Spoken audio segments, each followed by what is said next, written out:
and he just starts charging towards us, and then he just starts falling over, and I'm like, what? And I focus. The grandma had tackled him, and he's like, and the guy's like, whoa, and the grandma's like, vaya hijos, like run kids run, and we're like, whoa.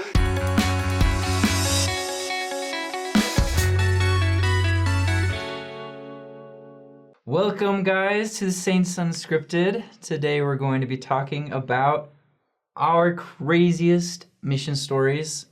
I think most of this stuff we can talk about legally, not without getting the church in trouble. No, I'm just kidding.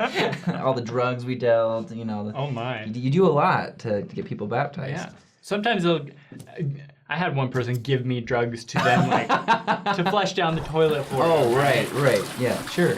But yeah, so as you guys know, David and I, we both served missions for the Church of Jesus Christ of Latter-day Saints.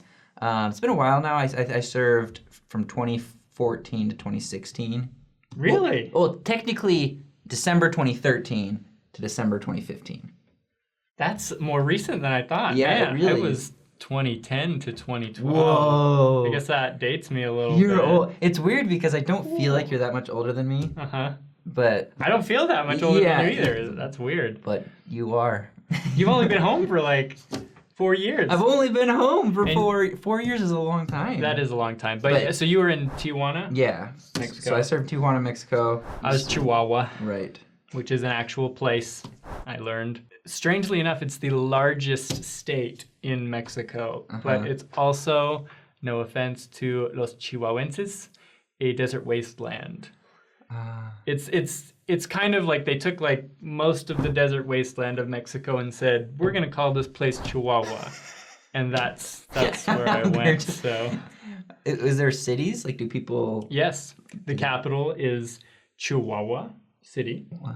There's also Juarez up on the border with El Paso. Oh, okay. That's where Ciudad Juarez is? Yep, that's the famous Juarez. I served there for a few months. I could see the United States from my area every day. When you look over the border... Oh, yeah, I can see Texas. You can see Texas. Okay. Yeah. Because I could see California, right? Oh, okay. In my areas, and it's really funny because San Diego is a beautiful city.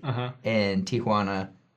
Maybe less so. And you literally look and it's like desert, fence, green, luscious, and you're just like, it's right there. Oh, I feel you. But yeah, so, and everybody who served a mission has stories, and good ones, great ones, but also some crazy ones. And we should add, though, also, we're not going to necessarily get too much into what a mission is. If you don't know what a mission is, we've got other episodes about what it's like to be a missionary and what the purpose is and all that stuff. So check out the playlist and stuff. If you have more questions, there's lots of videos that go into detail. Yeah. This is specifically just to entertain you. Yep. 100%. I think a good place to start, right, is, so we're teaching this family, we're knocking on a door. Okay. And we... Story time. We knock on a door, and I've been about a year in, so I've got the language down. I'm pretty comfortable with being a missionary. And this woman answers, and we're like, yeah, we're members of we're missionaries. We want to talk about Jesus. And she was super pumped. She was like, yeah, come on in. And usually people don't respond that excited. So we're just like, this is going to be awesome. And so we go in, we sit down, and it's mom, grandma, and then daughter, and who's maybe 10, I don't know, she's smaller, and they're sitting on the couch, and they're big wide-eyed, and they're like, oh, this is so fun, you guys look so cool, and we start telling them, well, yeah, we teach about this, and the restored church, and they're like, oh, yeah, we've had all these questions about, churches and why there's so many, and we're like, we have the answer, it's just, could not have been more perfect. And keep it, no, the daughter was quiet the whole time. She literally had a blanket, was hiding behind her blanket, so we tried to be nice, and she just seemed shy, right? But it's going great, and then this guy just walks into the room, and he's really tall, he's probably only 6 foot, but in my mind, 7 or 8, and just really large, strong, and he walks in, and he doesn't look like them, so I'm like, oh, is he a member? Is he a member of this family? What's going on? And then he speaks in English, and he's like, "Hey, Americans, I speak English. What are you doing here?" And he seems a little like his words are slurring and his eyes are a little bloodshot, and we're like, Uh-oh. "Oh no!" And the family's like, "Oh, look, it's our friend," and we're like, "Oh, hi, friend," and they're like, "Oh, these guys are teaching us about Jesus. You should join us." And so he's like, "Jesus, I love Jesus, and I love speaking English too." And then he sits down on the chair, and he's just like looking at us, like ready to listen, and we're like, "Oh, okay." And we're just okay. This guy's here, and so we're like, "Well, we were gonna invite you guys to church," and then the mom's like, "Oh, well, you should invite him to church, our friend." And we're like, "Okay." So we're like, I'm like, this is where everything switches, right? My companion looks at him and he's like, "Hey, well, we'd like to invite you to church this Sunday." And then he goes like, and his eyes dilate and he's like, "I invite you outside right now." And we were like, what? And then he stands up and looks at us like crazy eyed, and then he walks out the front door and then just stands outside of the window, like looking in at us, and like cracks his knuckles and like starts pacing back and forth, and we're just like, We're like, gonna what die. just happened? And then instantly the grandma just goes, "Oh, I'm sorry, I'm sorry." And then the mom's still smiling, and she's like, "Oh, I'm sorry. Like, we found him like one day on the street and like gave him a place to stay, and he hasn't left. He's kind of dangerous sometimes, but it'll be fine." And we're like, "What just happened? Like, where are we? Who are you? Like, you're all crazy." And then the guy comes around the corner, like we see him cross one of the side windows and he's coming through the back door and we see him grab something, and it looked like, honestly, it looked like a mug, but in your mind I'm like, "It's a rock, he's gonna kill me with this rock." And he just starts charging towards us. And my companion, he's a pretty tough guy. He grew up in Chicago, and so he's all calm and collected. And he's like, "Okay, if I dive for his legs and knock him over, then Elder Winch can book it, and then I'll catch up with him." And I'm just here just like, "This is it?" Like, that's literally my brain. All I can see, like, I was just like, if he hits me in the head, like, I could die.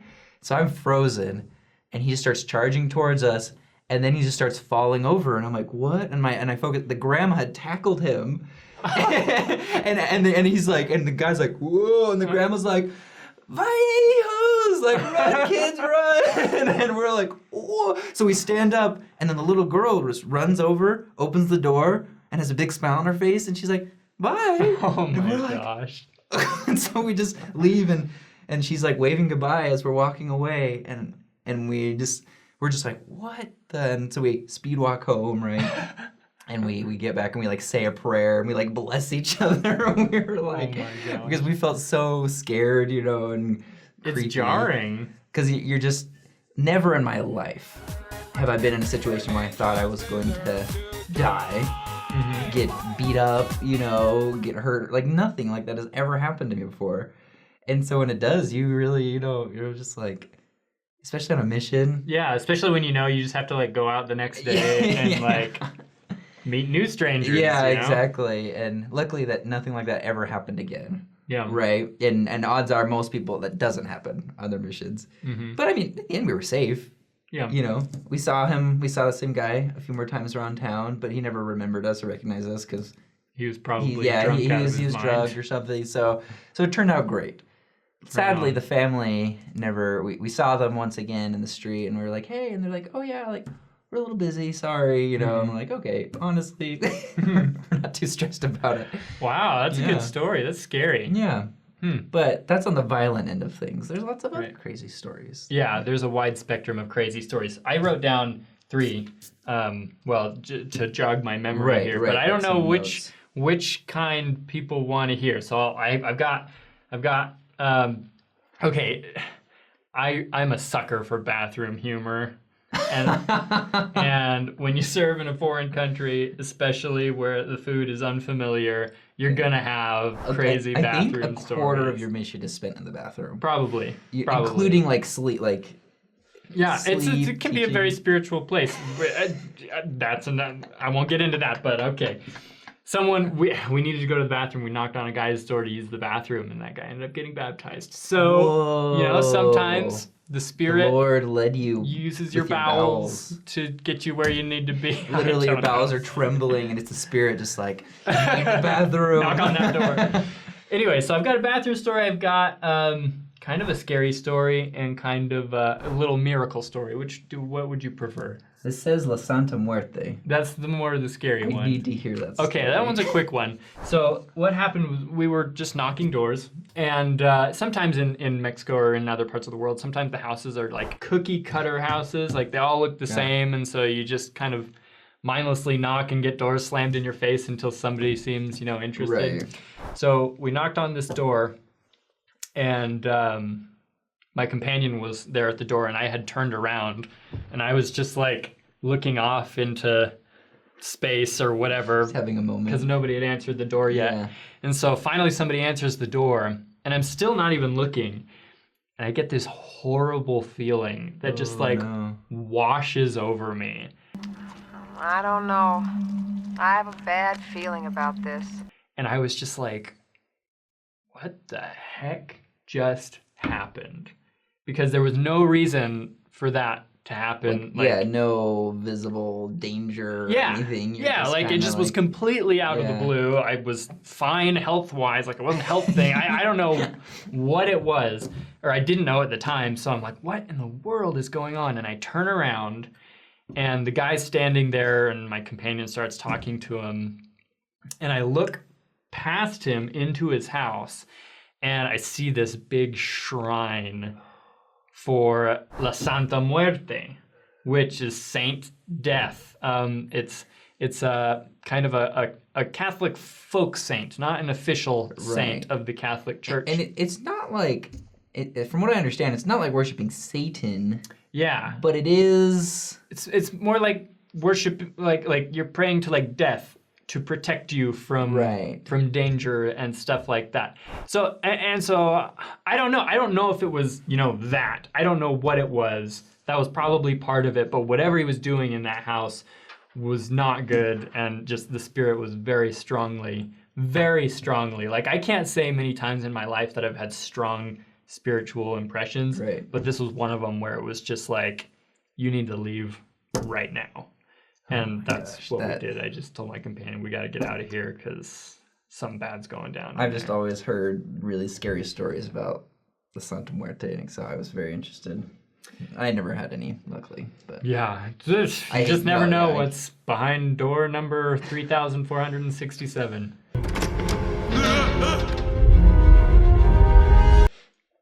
Could be your doom.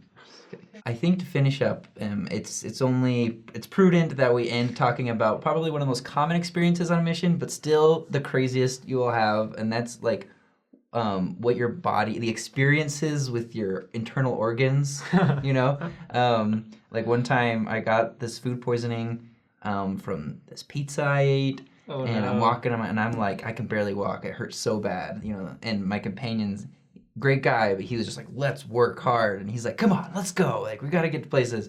And so we make it. At the end of the day, mission leader is having a barbecue at his house.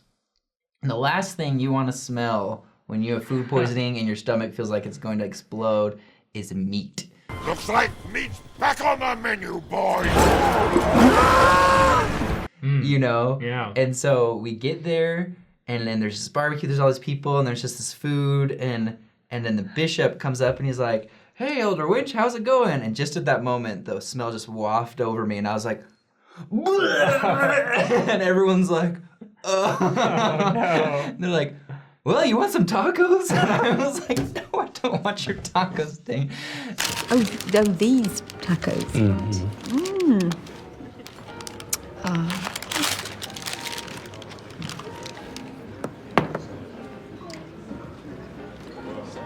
And I walk home, and halfway home I throw up again, Oh man. But and then you go to the bathroom. There's the doble dragon when you are throwing up and you have diarrhea at the same time. To figure that one out. Yeah, that's not pretty. Anyways, so that probably will happen to you at least once. So I think one point we should make is that missionaries are called from and to all different parts of the world. So we just so happen to serve in Mexico, but I mean, my wife served in France, and my wife served in Idaho. There you go. And I'm sure their experiences are so different from ours. They still have bathroom experiences, though. Definitely. You just do. Speaking of which, I'll share mine real quick, but it's actually awfully similar to yours. Oh, okay, good. We had a food appointment to go eat with some members, but this area we were in was ginormous. One of the limits of the area, because when you're a missionary, you have a geographic area where you proselyte in, and one of the boundaries was a freaking mountain range for this area. So it was huge. Whoa. And the members, they lived in the boonies. And it was weird because it was like this colonia, this community where like it had been like half built, but then they like stopped. And they were like in the middle of all this, and it took us a couple extra hours. We had to take 2 buses and then walk for like an hour or more. Bringing back so many memories. Yeah. To find their house. So eventually we find it, and the chicken casserole, whatever it was, had, I'm pretty sure, been sitting out for those hours. Just the word casserole makes me want to. Yeah. Oh, man. So we were super late, and the food had just been sitting out. We ate it. Soon after, we started feeling it. But kind of like you, like we tried working. We worked for the rest of the day, got home that night, and went to bed, and we were, oh man, well, I don't know about my companion, but I was not doing well. And so I slept. I woke up at about midnight, and this place we were staying was just so gross. Like we didn't have bed frames. It was just mattresses on the concrete floor. And that's not everywhere. a rarity. Just every once in a while you get unlucky. Yeah, like you don't really care that much Yeah, as a missionary, but it was a rough place. I woke up one night with like a cockroach crawling across my face. It was bad. But anyways, in this apartment, so I woke up at midnight, and I was just so not feeling well. So I just like crawl to the bathroom in the next room, and of course this bathroom is awful, and you flush the toilet and the smell comes out the shower drain, and you take a shower and then the smell comes out the toilet. It was not good. So I get in the bathroom and I'm just cradling this toilet, right? And it finally happens, and I just hurl into the toilet. And of course, when you throw up, your muscles lock. Yeah. Right? Yeah. Everything locks. And when your body, all your muscles lock like that, you put pressure in other areas. Oh, you did it. And so mid-vomit, it's like everything's slowed down, right? Like I'm seeing like the reverse chronological progression of my meals coming out of my mouth. Sorry for that detail. There's like a fly. You can like see its wings flapping in slow motion in front of you. I like how usually it's a butterfly, but in this situation it's a fly. Definitely a fly. And so this is all happening, and I feel this warm sensation running down my leg, and thus that was my first experience with the double dragon. Fire from both ends. And it was a miserable experience, one that I hope I will never have to go through again. But you know how does the song go? 100 bad days make 100 good stories. Yeah, that is a good song. And luckily that has only happened a couple of times. And now we're interesting at parties. Now we're interesting at parties. There you go. So those are some of our craziest stories. We definitely have more. Oh my, do we. So if you want to hear them, let us know, and we'll make more of these videos because they're fun for us. And I know there are probably a lot of RMs that are watching this right now, and we want to hear your stories as well. We should make a compilation of just the stories that you guys, That would be so funny. A book, honestly. Share them in the comments. And please like this video, subscribe to the channel, and we'll see you next time. Hopefully not on the toilet.